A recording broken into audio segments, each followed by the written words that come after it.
Yeah, wanna know where I don't go? When it goes from okay to a oh no. When it goes from high five to a low blow. When it goes from all five to a solo. Let me tell you what you don't know. I've been down so low. I was looking for something but denying that I found it. There's an elephant sitting in the room and I can't find another way to tiptoe around it. I've been doing great and good for a long time, but I can't find any other way to give now. I've been putting myself on the sideline and it's been time, so I'm saying, can I live now? There are times when I kick myself, say I'm not sick but I can't get well. Say I got this, well I chase my tail, as if they can't tell. I'm running from my shadow, running from my shadow, but it's still there chasing me down. I'll never win the battle, never win the battle, and I should have known it by now. Just when I think about it, oh, oh, oh, oh, I'm going back around again. Oh, oh, oh, oh, I'm running from my shadow, running from my shadow, but it's still there chasing me down.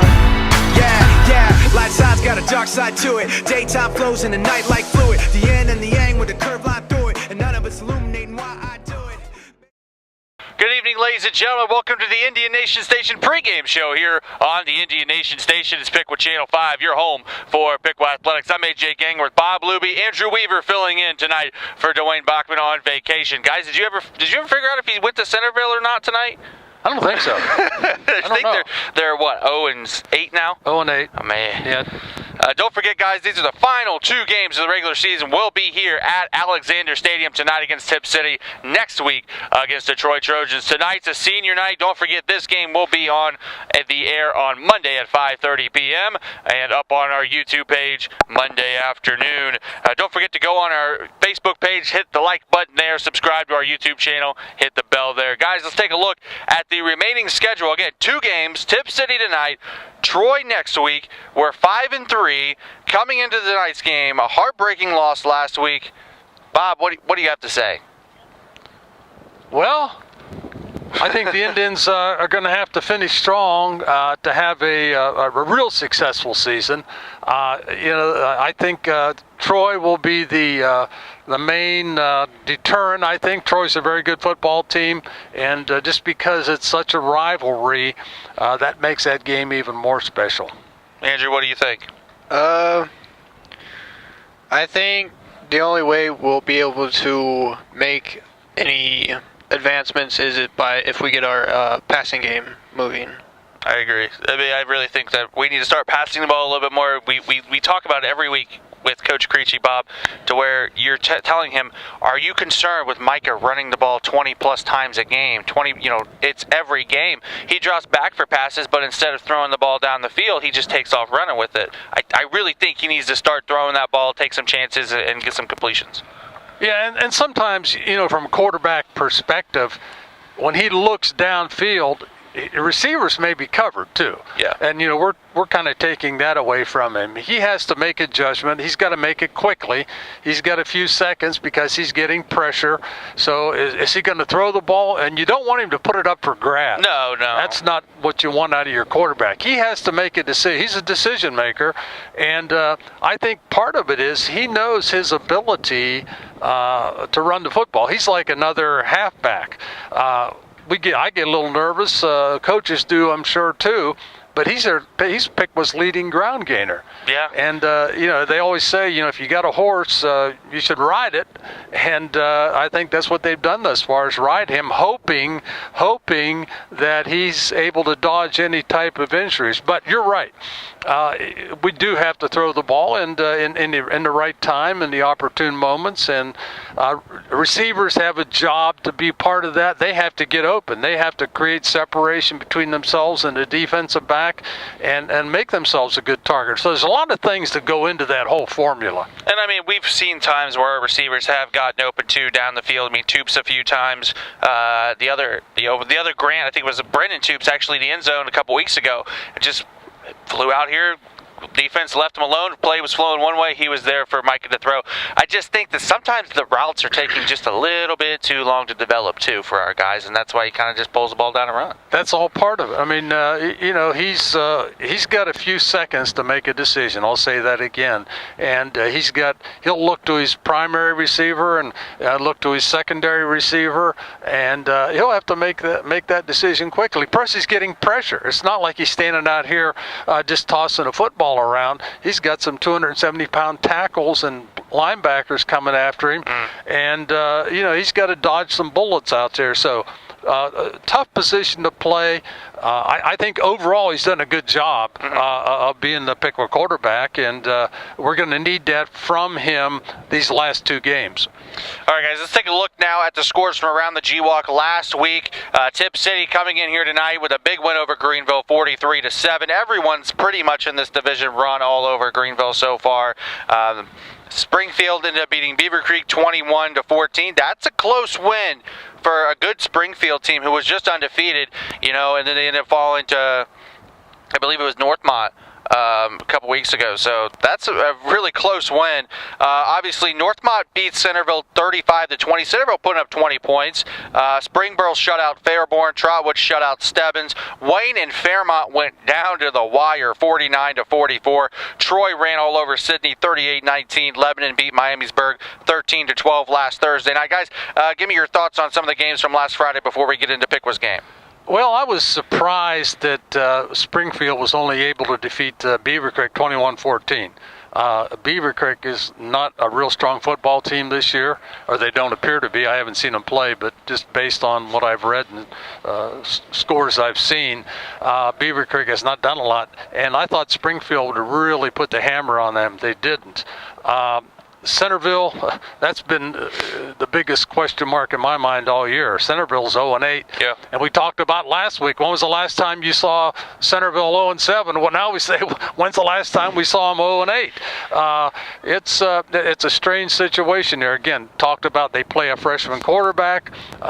He's going to be better each year, of course, but you think about it, a freshman playing in the G-Walk, that's tough. You don't see many freshmen playing other positions in the G-Walk, let alone quarterback. That Wayne Fairmont game must have been a heck of a game. I would have liked to have seen that one. 49-44. Wayne, obviously a good football team, and Fairmont having a great year. I thought I was a little surprised at Miamisburg losing to Lebanon. Lebanon's a pretty good football team, but so was Miamisburg. Yeah. But, we found out that there were some some athletes suspended after a brouhaha party during the week down in Miamisburg, and nobody ever said how many of them were football players. So, that may have been part of that whole thing. So those are my feelings. Andrew, what about you? I'm really surprised at how high the scores can actually get. It's really amazing when you can sit there and say Xenia beat West Kellerton 63-27. Like that just proves that there's a lot of athletic athletes that are now playing. And the defenses, too, or sometimes your defenses are missing from those teams as well. And obviously when it's a blowout like that, Xenia was probably okay to give up 27 points to West Carrollton, who hasn't been good in years. Do you need to pull off the horses sometimes? Sometimes you do. I really think you do sometimes. Could Xenia have, they scored 63 points. Was it necessary for them to score 63 points? I know coaches say, well, you got to let the kids play. I agree. You have to let them play. But to me, there's some sportsmanship somewhere tucked in that whole package. Yeah. And, you have to have because sometimes that might be you on the other end of that score. Yeah. People have good memories. Coaches have good memories. If you don't, if you show a lot of disrespect to them, that'll come back to bite you someday. All right, guys, let's look at the game notes. Obviously, last week, Piqua losing to Butler 27-25. They were trailing 27-0 at the half, scored 25 unanswered points in the second half, forced 3 fumbles, recovered all 3 of those fumbles as well. They were in position to win the game late in the fourth quarter, but a controversial fumble, according to some people who you talk to, at the end of the game, cost Piqua the game as they were driving down the field to win it. Micah Karn was only threw 8 passes all night, completed 4 of those 8 for 35 yards, rushed the ball 20 times for 141 and 4 touchdowns on the ground. Owen Tubes caught 2 of those 4 passes for 19 yards. Jarrell Lewis, Karan Coleman, Matt Blankenship all had the fumble recoveries, with Lewis and Coleman actually forcing those fumbles. Matt Blankenship had a total of 10 tackles on D, and for Vandalia Butler, Ryan Martin carried the ball 23 times, 139 yards, 3 touchdowns, while the quarterback Mason Motter had 20 carries for 120 yards and a touchdown. So the Indians last week, just by looking at this, Bob and Andrew, we gave up a lot of yards on the ground. We did. Butler had 2 backs to gain over 100 yards each. And how often does Piqua give up that kind of yardage to this 2 year? different backs? Not very often. Yeah, that was a backbreaker. Of course, the first half, when you get down 27-0, boy, that's a steep, slippery slope to climb. And that's what Piqua had to face. They came out in the second half, though, boy, put up 25 points and came down to specialties, the extra points. The inability to convert either on the 2-point or even the kick on an extra point. It made a difference in the ball game. Piqua won the second half. Butler won the first. Butler had more points, so they won the game. Like I was saying earlier, I really think in the first half, if we could have got our air game moving a little bit more, we probably could have scored a little bit more points, because that opens up running games for our running backs. And it was a tough game to kind of throw the ball, though. I mean, run the ball. Do anything. It was raining. It was cold. It was just, it's a football Friday night. What you want to see, a cold, rainy night. And, when it comes down to it, you look at the turnovers, we fumbled the ball in that first half. And we ended up giving up, I think it was 14 points off turnovers in that first half. One of them was, I think, our first drive of the game. We've done that quite a bit this year, giving the ball up on our first drive. Yeah, the ball gets slippery, obviously, when it rains. And you're playing on turf. That doesn't help either. Goes with the territory, and that's why it's harder to throw the football when it's raining. Because first of all, you got the center quarterback exchange. You got the quarterback throwing the ball. Then you have somebody trying to catch it. So you got 3 opportunities to put that thing on the ground. Yeah. And that's what causes you some problems. Andrew, you said something to me earlier in the week when you looked at the stats. You said, "Man, Butler killed us on 4th down conversions." You can't give Butler four 4th down conversions on 4 tries. You just can't let him go 4 for 4. No. We definitely need to step up on our 3rd down defensively. We need to crack down a little harder. Something I thought was interesting, and I thought was pleasant for the Piqua defense. Butler had no first downs in the second half until the last 14 seconds of the ball game. So the Piqua defense really stepped up. Think about that. No first downs by Butler until the last 14 seconds of the ball game. But we gave up long runs. Yeah, maybe that's why they weren't. You don't get a first down for a 60-yard touchdown. True. You just get a touchdown. And another thing is this. But remember, the second half, Butler didn't score. Yeah, I know. We shut him out in the second half. But it's almost a little too late. I always go back to Michigan because I'm a fan of them. But watching the Notre Dame game, they were losing 17-3 at halftime. You get down to the 8 ball at halftime, it's very difficult to come back and win. We almost did it, but you emphasize penalties. 8 penalties for 69 yards. The last 5 weeks, Piqua has given up almost 350 yards of penalties or more. You talk about the extra points. We're not getting our extra points. We're not scoring that easy point there at the end. Even if you go for 2, you could get it most of the time. Let Micah run the ball on 2-point conversions. It's one of those things where turnovers, obviously fumbling the ball. We only had 2. Butler ended up having 3. Turnovers, we got to get better. On 3rd down, we were 3 for 9, and we got to eliminate penalties and make those extra points.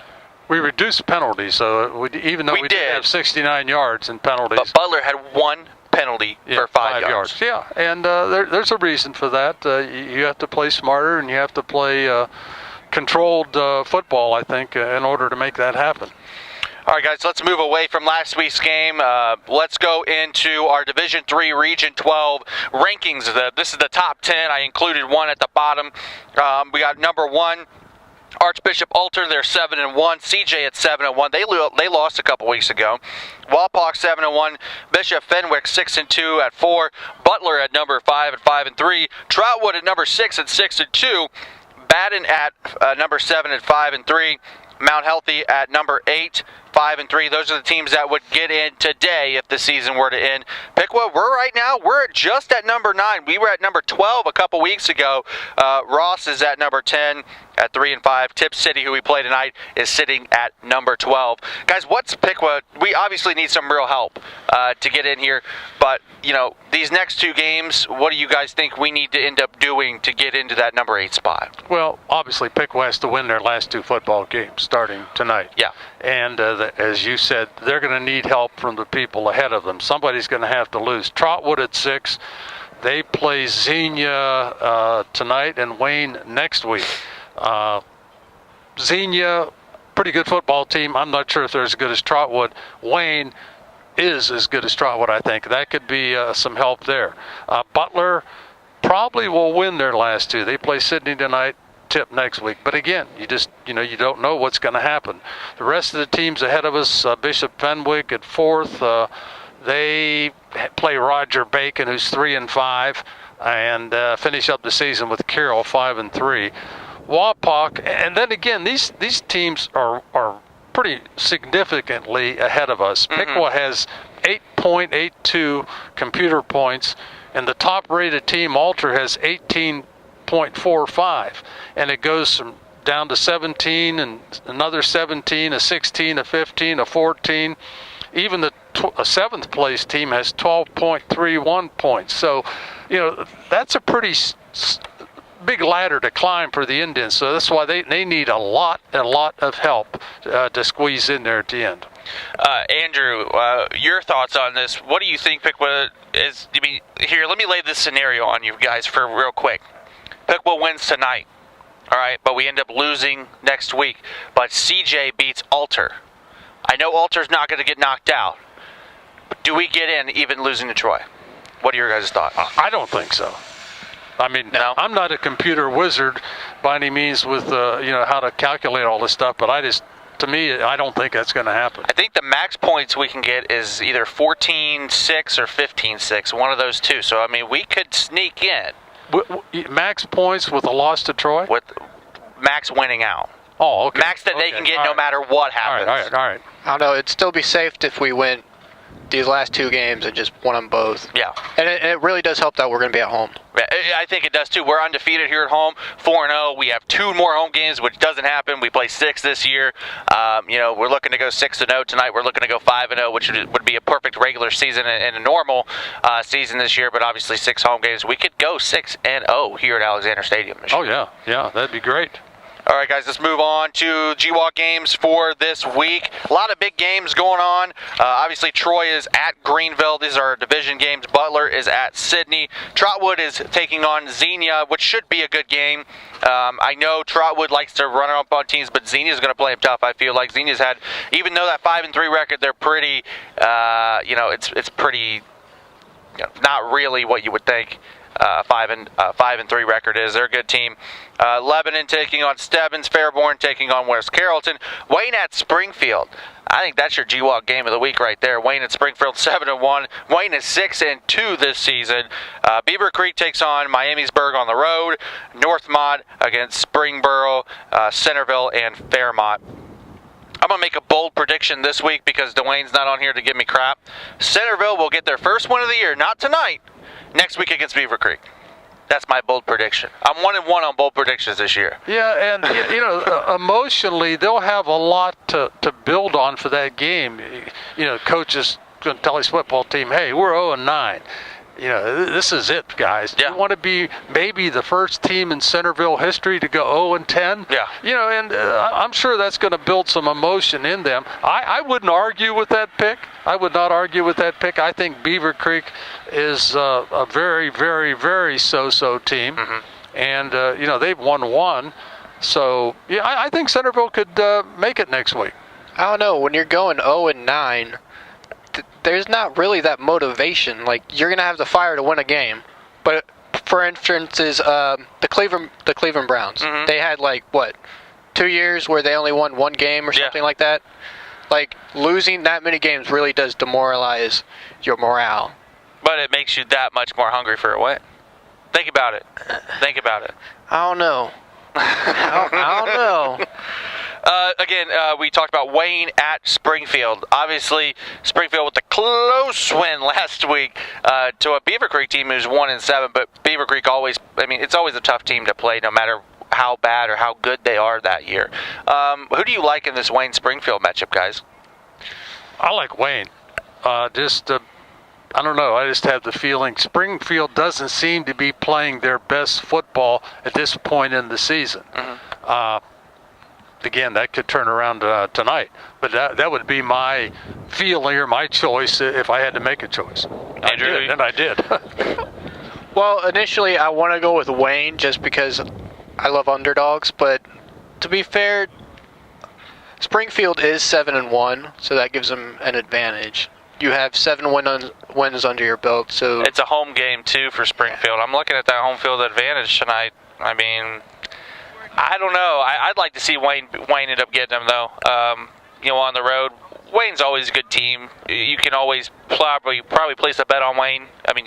I wouldn't bet, but you could probably place a bet on Wayne, and more times than not, 9 times out of 10, Wayne's going to come out on top. I just don't know about tonight with this good Springfield team they're playing.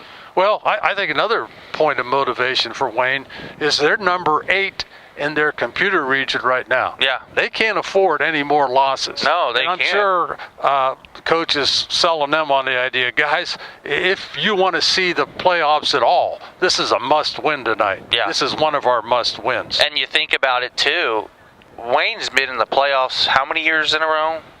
Missing out on a playoffs, it would be huge. Traditionally, yeah, they just been a good football team right up and down the road, and they got a strong program, and again, that's why I think they'll beat Springfield. Now that again, Springfield's up and down. They struggled against Beaver Creek, and last week, that's what I said. Gee, are they not becoming better? And the coaches always say, you reach a point in the year where you get better each game.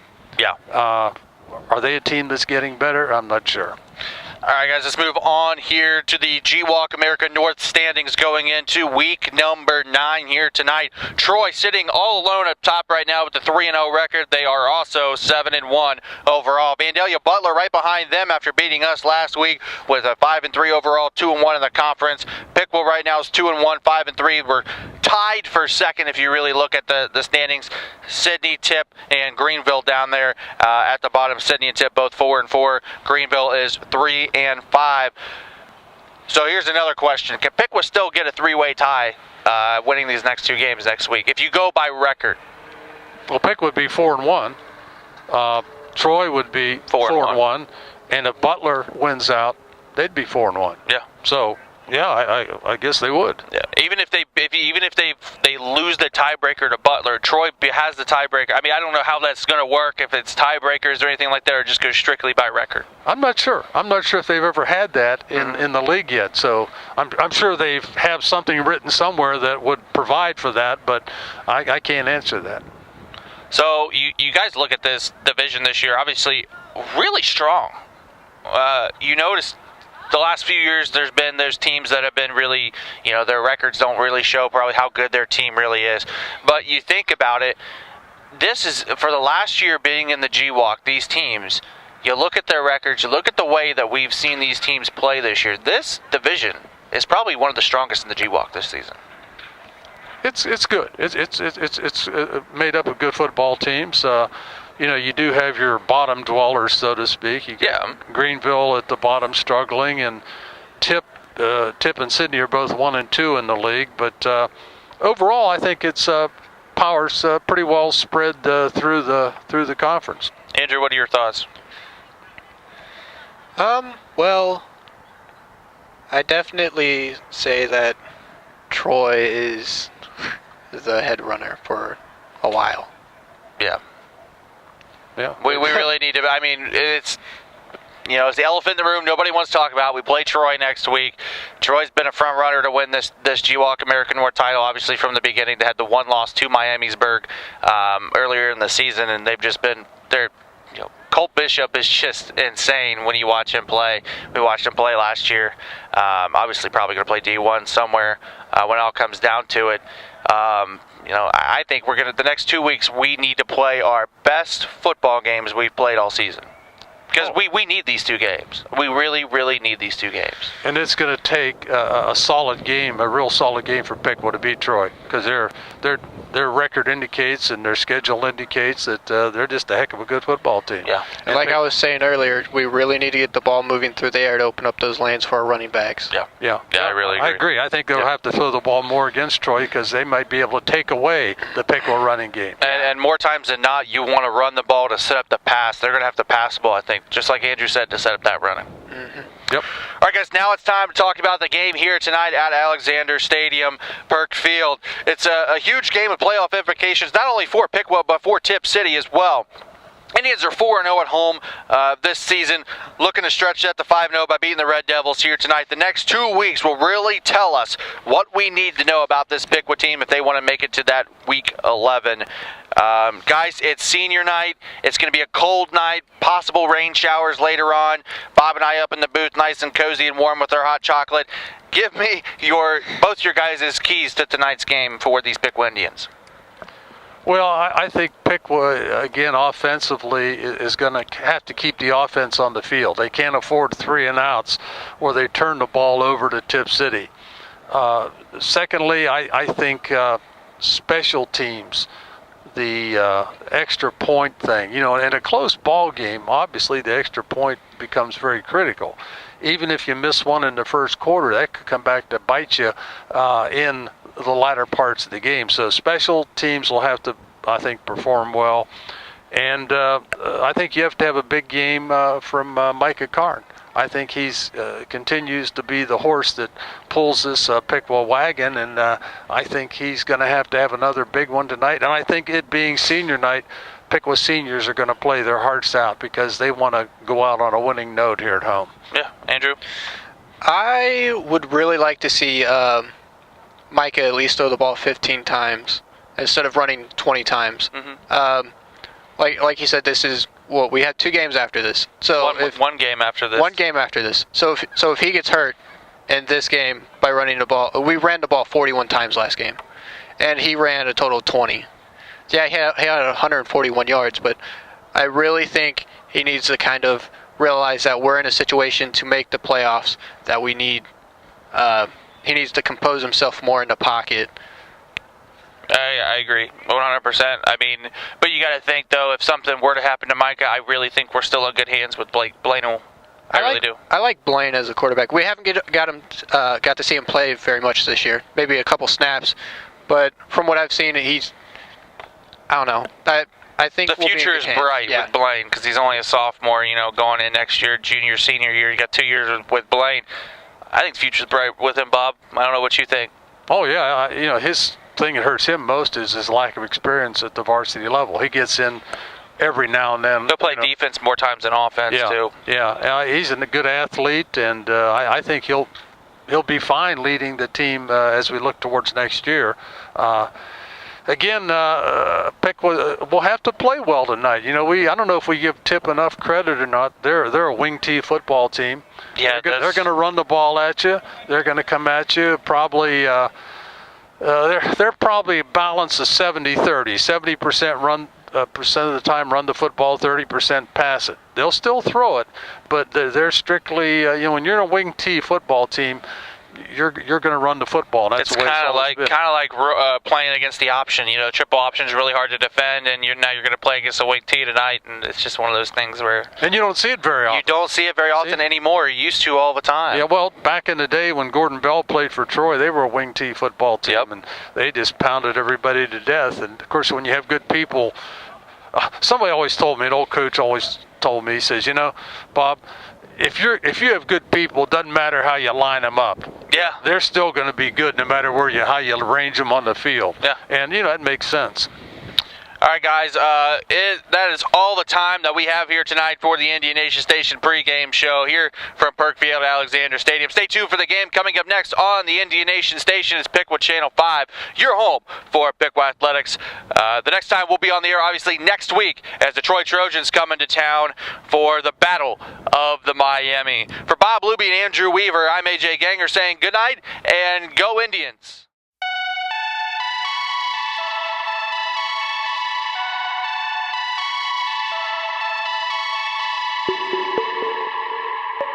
Yeah, wanna know where I don't go? When it goes from okay to a oh no, when it goes from hot